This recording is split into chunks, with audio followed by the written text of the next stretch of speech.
నమస్తే. Welcome to BRK. నేను మీ జాహ్నవి. మనతో ఉన్నారు మన మనసు రామ్ సిటీ అక్క. హలో అక్క. హాయ్ అమ్మా. హాయ్ అక్క. అయితే ఆడవాళ్ళు అందం మాట్లాడుకున్నాం, మంచి బ్యూటీ టాపిక్స్ మాట్లాడుకున్నాం.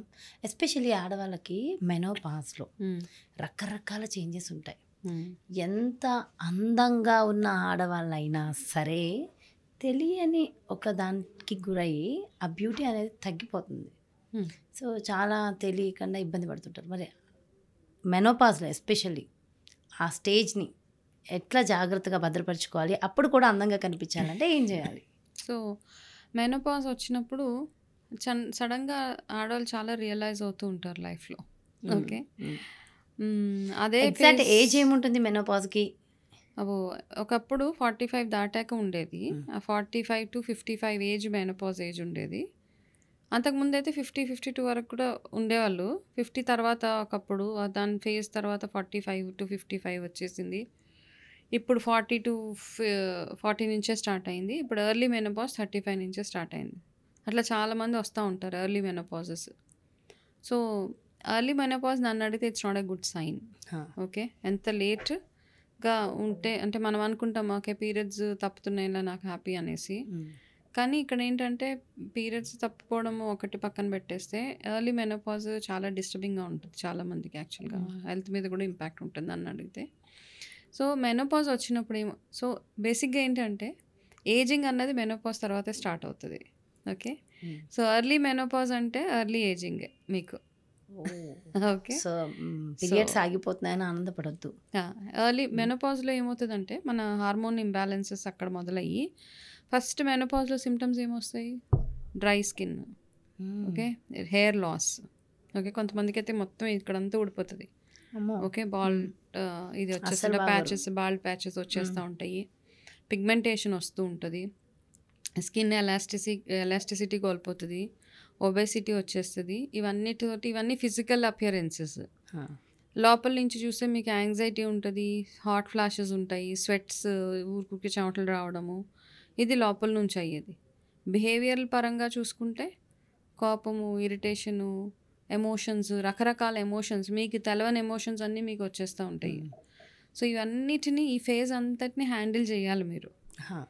కాబట్టి ఈ చేసే ప్రాసెస్లో అప్పుడు ఏమవుతుందంటే మన లైఫ్లో అయ్యే ఇన్ని మార్పులని మన చుట్టుపక్కల ఉన్న ఫ్యామిలీ, నియర్ హస్బెండ్, పిల్లలు, దగ్గరలో ఉండేది ఎవరు? వీళ్ళే కదా. వాళ్ళు ఏం చేస్తారంటే మనల్ని కన్విన్స్ చేయడానికి అర్థం చేసుకునే వాళ్ళు అయితే ఏమనరు. ఓకే, లెట్ హర్ పాస్ ఈ ఫేజ్ పాస్ అయిపోతే చాలు, let her pass through this phase అనుకుంటారు. అర్థం చేసుకునే లేని వాళ్ళు ఉంటే మాత్రము మా మదర్ ఏంటి ఇట్లా బిహేవ్ చేస్తుంది, నా వైఫ్ ఏంటి ఇట్లా బిహేవ్ చేస్తుంది, వింతగా కొత్తగా, ఇట్లాంటివన్నీ వస్తాయి. అదే ఫేజ్ ఆఫ్ లైఫ్లో చాలామందికి దెబ్బలాట్లు అవ్వడం కానీ, ఫ్యామిలీ రిలేషన్స్ స్పాయిల్ అయిపోవడము, ఇవన్నీ అయ్యేది ఆ ఫేజ్ ఆఫ్ లైఫ్లోనే. And in most of the cases ఈ స్ట్రెస్ని ఇదంతటిని హ్యాండిల్ చేసుకోలేక మోస్ట్ ఆఫ్ ది ఉమెన్ మెంటల్గా చాలా డిస్టర్బ్ అయిపోతూ ఉంటారు. కొంతమందికి సూసైడల్ టెండెన్సీస్ ఉంటాయి, కొంతమంది విపరీతమైన డిప్రెషన్కి వెళ్ళిపోతూ ఉంటారు.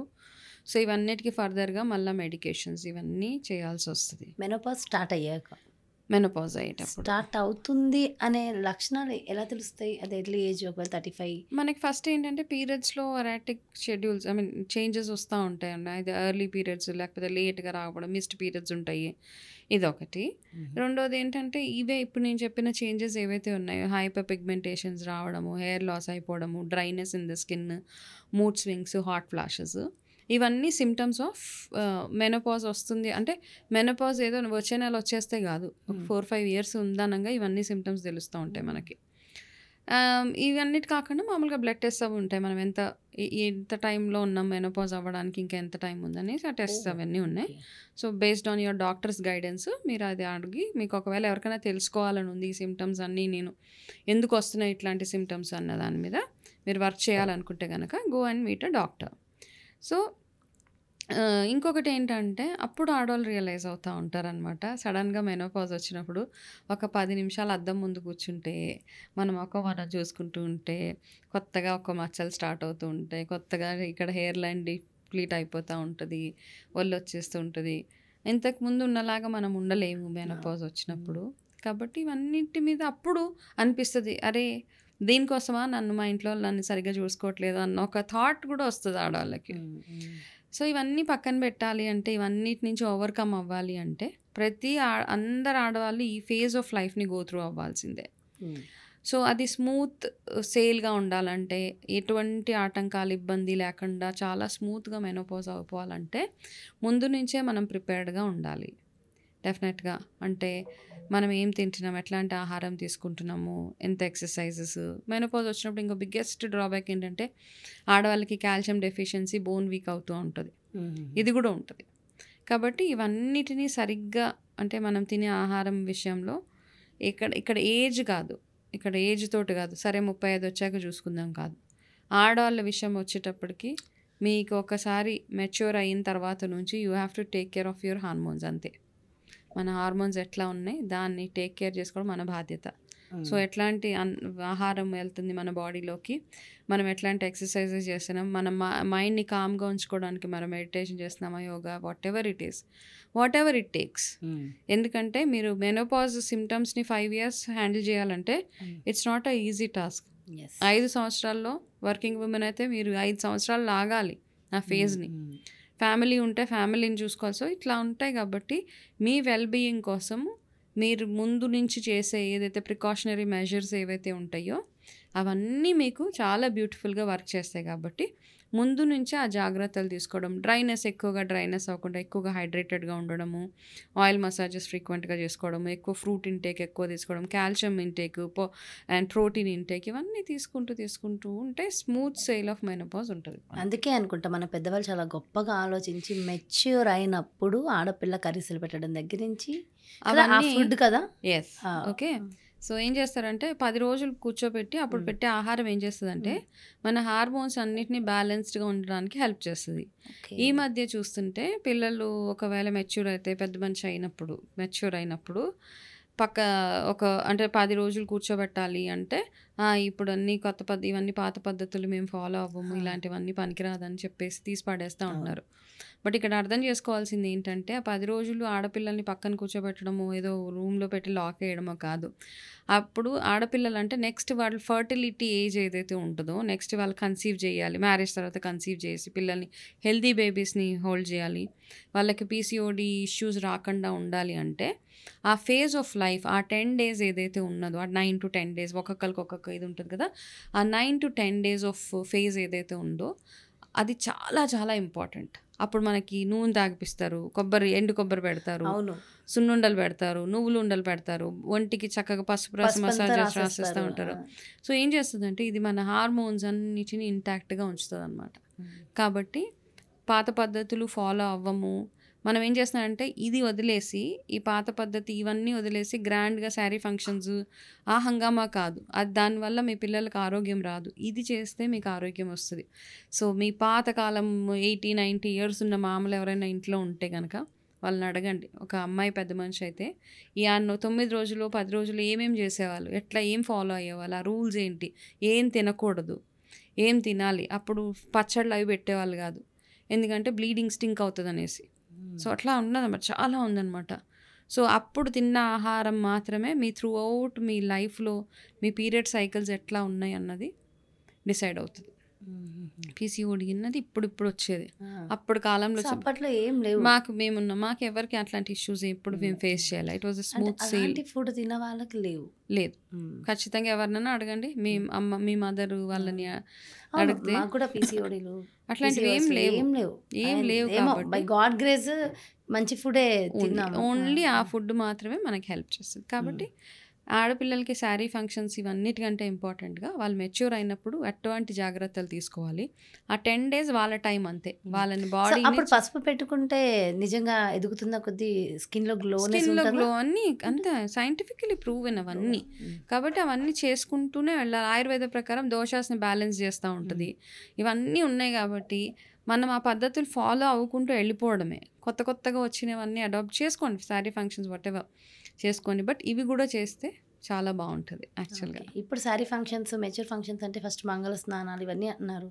నిజంగా ఉంటాయి అవన్నీ? అసలు ఎక్కడవన్నీ కొత్తవన్నీ క్రియేట్ వీడియోస్ చేస్తున్నారు కోసం చేస్తున్నవి అంటారా? వీడియోస్ కోసము. ఇవన్నీ అంటే దీని గురించి మాట్లాడాలంటే చాలా మాట్లాడాల్సి వస్తుంది. ఓకే, సో ఈ పెట్టుడు ముహూర్తాల దగ్గర నుంచి మొదలు పెడితే వీలున్న అంటే అందరికీ ఆదివారం కుదురుతుంది కాబట్టి ఆదివారం ముహూర్తాలు పెట్టుకోవడం ఎక్కడ నుంచి లేదు. ఏ రోజు ముహూర్తం కుదిరితే పెళ్లి కొడుకు పెళ్లి కూతురు ఆ రోజే పెళ్లి చేయాలి.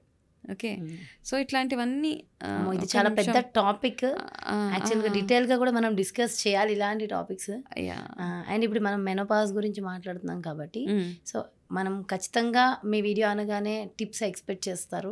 సో మరి మెనోపాజ్, స్మూత్ మెనోపాజ్ తెలియకుండా జనాలకి కూడా మనం కన్విన్స్ చేయగలిగేలాగా, లైక్ హస్బెండ్ కానీ ఫ్యామిలీ కానీ స్మూత్గా వెళ్ళిపోవాలంటే ఎలాంటి టిప్స్ ఫాలో అవ్వాలి? టిప్స్ అంటే ఇప్పుడు నేను చెప్పాను కదా, మనం ముందు నుంచి అట్లీస్ట్ ఒక 5 years, మీరు 35 ఉన్నారు, 40కి మెనోపాజ్ అనుకోండి. ఇప్పుడు డేట్స్ అన్నీ మారిపోయినాయి కాబట్టి సో ఆ 40 వచ్చేటప్పటికల్లా ఈ 35 ఇప్పుడు దాకా స్టార్ట్ ఏదైనా ఎప్పుడైనా చేయొచ్చు. 80 ఏళ్ళ ముసలోళ్ళు కూడా కొత్తగా ఏదైనా స్టార్ట్ చేయొచ్చు. అవును, కొత్తగా స్టార్ట్ చేయడానికి టైము, ముహూర్తం, ఏజ్ అవన్నీ చూడక్కర్లేదు. మీకు బస్ ఆ పట్టుదల ఒకటి ఉంటే సరిపోతుంది. ఓకే, ఆ డిటర్మినేషన్ అవన్నీ ఉంటే మీరు ఆ రోజు నుంచే మొదలు పెట్టండి. ఆ యోగా చేస్తారా, వాకింగ్, యాక్టివ్గా ఉండడం. ఒకటి యాక్టివ్గా ఉండడం అంటే మీరు ఫిజికల్గా అటు ఇటు నడవడం ఇదంతా ఏదైతే ఉంటుందో అదే యాక్టివిటీ అనమాట. ఎక్సర్సైజ్ వేరే, యాక్టివిటీ వేరే. సో ఈ రెండింటికి కొంచెం డిఫరెన్స్ తెలుసుకోవాలి మనం. నడిచేసాం కదా ఈ రోజుకి నా ఎక్సర్సైజ్ కోట అయిపోయింది అనుకోకూడదు. అక్కడ నడక వేరే. నడక మీ బ్లడ్ సర్క్యులేషన్ని యాక్టివ్గా ఉంచుతుంది అనమాట. నేను యాక్టివా? Yes, I'm very active. Exercise చేస్తామంటే కొంతమంది ఉండి నడుస్తూనే ఉంటారు, ఎక్సర్సైజ్ చేయరు. ఈ ఎక్సర్సైజ్ ఇవన్నీ ఏంటంటే మీ మజిల్ స్ట్రెంత్కి ఖచ్చితంగా 40 వచ్చేటప్పటికల్లా మన మజిల్స్ మనం స్ట్రెంథనింగ్గా ఉంచుకోవాలి. అందుకని ఏంటంటే ఇవన్నీ ఈ మధ్య వెయిట్స్ అవన్నీ చేస్తున్నారు. ఇంట్లో ఒకవేళ మీరు వెయిట్స్ అవి అటు ఇటు ఎత్తుతో బరువులు ఎత్తే వాళ్ళు అయితే ఇట్స్ ఓకే. లేదు అన్న వాళ్ళు 1 kg 2 kgs బరువులు అవి ఎత్తుతూ మేము మజిల్ స్ట్రెంత్ ఒకటి బాగా ఉంచుకోవాలి. ఎక్కువగా కాల్షియం రిచ్ ఫుడ్ ఒకటి తినడము. సో నేను నువ్వులు ఉండల కంటే కూడా నేను చెప్తాను, మనకి రాగులు నానబెట్టేసి దాన్ని గ్రైండ్ చేసి అది పిండేస్తే రాగి పాలు, అది నువ్వులు సేమ్ ప్రొసీజర్, దాంతో జావా సేమ్ నువ్వులతో కూడా అదే ప్రొసీజర్. నువ్వులు ఉండలు తినొచ్చు. కాకపోతే ఏంటంటే బెల్లము, షుగర్ ఈ రెండు ఆల్మోస్ట్ పెద్ద తేడా ఏం లేదు ఈ మధ్యకాలంలో, అంత కల్తీ. కాబట్టి నువ్వులు కూడా సేమ్ ప్రొసీజర్. నువ్వుల్ని కూడా కొంచెం నానబెట్టి రుబ్బేసి ఆ పాలు తాగడము, ఇట్లాంటివన్నీ చేస్తూ ఉంటే ఏమంటే కొంచెం మెంతులు అవన్నీ ఎక్కువగా తీసుకోవడము, మీరు తినే ఆహారంలో ఎక్కువగా ఆకుకూరలు అవన్నీ యాడ్ చేసుకోవడం. మునగాకు అట్లీస్ట్ వారానికి 2 సార్లు కొంచెం ఎంత ఒక ముద్ద చాలు మునగాకు. ఇట్లాంటివన్నీ చేసుకుంటూ ఉంటే ఏమవుతుందంటే దాంతోపాటు రెగ్యులర్ మీ ఆయిల్ మసాజెస్. మెనోపాజ్ వచ్చినప్పుడు ఇంకొక బిగ్గెస్ట్ ఇష్యూ ఏంటంటే పొట్ట భాగం ఎక్కువ లావ్ అయిపోతూ ఉంటుంది. కాబట్టి ఇవన్నీ రాకుండా ఉండాలి అంటే అన్నీ మన చేతిలోనే ఉన్నాయి. మెనోపాజ్ కదా ఇలాగే ఉంటుంది అని అలా అనుకోవడానికే లేదు అక్కడ. కొంతమంది చూస్తే భలే ముచ్చటేస్తారు, అసలు వీళ్ళకి ఇంత ఏజ్ ఉందా అని తెలియదు. కరెక్ట్.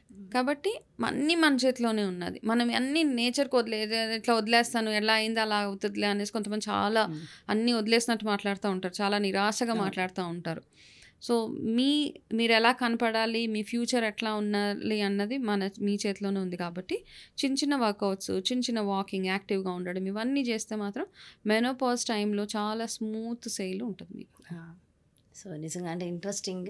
అండ్ ఏవి కల్తీలు, ఏవి వాడాలి, ఏంటి ఇలాంటి టాపిక్స్ కూడా మనం చాలా మాట్లాడచ్చు అక్క ఫర్దర్గా. డెఫినెట్లీ. సో చాలా ఇంపార్టెంట్ టాపిక్స్ తెలుసుకోవాల్సినవి కూడా ఉన్నాయి. వెరీ గుడ్ ఇన్ఫర్మేషన్ అందించారు. Thank you so much. Welcome. నమస్తే. చూసారు కదండి మరి ఇది. సో మెనోపాజ్కి సంబంధించి స్మూత్ మెనోపాజ్ మనకి కావాలంటే సో ఏం చేయాలి, ఎలాంటి జాగ్రత్తలు తీసుకోవాలి, ముఖ్యంగా మెచ్యూర్ అయిన అమ్మాయిలకి ఎలాంటి జాగ్రత్తలు తీసుకోవాలి. సో టోటల్ మంచి నాలెడ్జ్ గెయిన్ చేశాం కదా ఈ వీడియో ద్వారా. మరో బ్యూటిఫుల్ కాన్సెప్ట్తో మళ్ళీ మీ ముందుకు వచ్చేస్తాను. అంతవరకు కీప్ వాచింగ్ BRK. నమస్తే.